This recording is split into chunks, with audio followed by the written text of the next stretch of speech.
Let's talk about some specifics of ways that you can self-test, or if you're a teacher, the best tests are open-ended, short answer, very minimal prompt tests, as compared to multiple choice tests. Multiple choice questions allow for familiarity of names, of facts. You know, it's going to be A, B, C, D. And within each of those A, B, C, D, E answers, and you're looking for the right answer, you're looking for the familiarity, the recognition of something. Yes, this, not that. Okay, that's the best answer. You circle C. Okay, this kind of thing.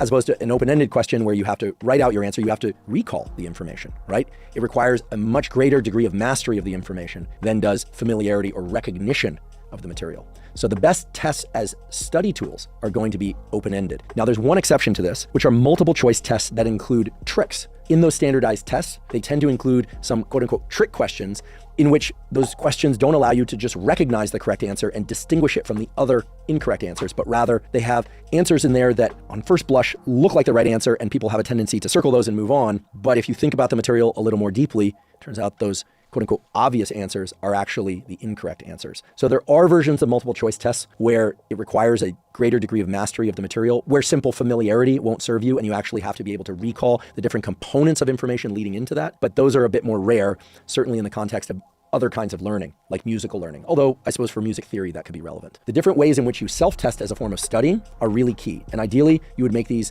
open-ended. In other words, you would not simply rely on multiple choice. You would rely on a form of self-testing that requires you to think about the material with some degree of depth, with some degree of effort. And of course, you're going to get certain things wrong.